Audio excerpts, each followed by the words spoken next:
So, change is an inevitable part of our existence. Many of us are resistant to change, resistant to new things, but the fact of the matter is, life is always evolving. Seasons change, our bodies change, we either gain weight, we lose weight, sometimes our health changes. There's just so many aspects of our life that change. It changes. For example, I decided to change my hair. It's not permanent, it's more temporary. As soon as I wash it or as soon as it gets wet, it will revert back to its natural state of curliness. However, the type of change that I'm talking about today, though, it's not necessarily temporary change, but it's more of a permanent change, or at least seeing the need to change the way we've made decisions, the way we've interacted, or just the way we've done things in the past, specifically in relationships. Now, I've had several relationships. I've had several heartbreaks. I've had several situations where I thought that, this was the person, this was the one that I was going to build life with, or this is the one that God had said, or in some cases I saw people and I was like, okay, Lord, I'm convinced that's the one, that's my husband. I thank you, Jesus. I've planned the life, planned the wedding, planned the kids, just planned the whole thing.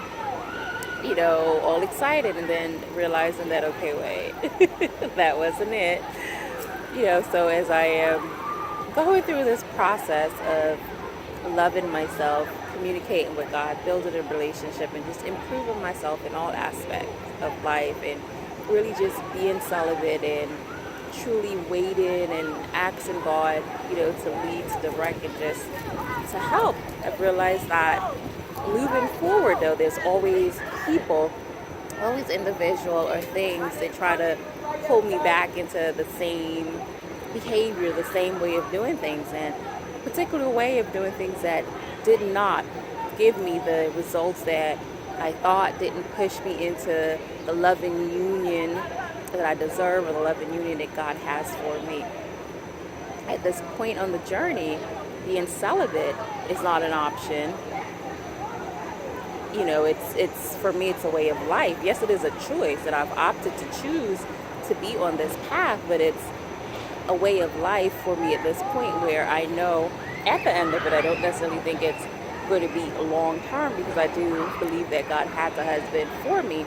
But at this point, for however long God wants me to be on this path, I'm open to it, because I know at the end of it, He is going to bless me beyond what I could even think, hope, dream, or as Tasha Cobb says, abundance. Something is coming. He's doing a new thing in my life. The song, eyes haven't seen, ears haven't heard.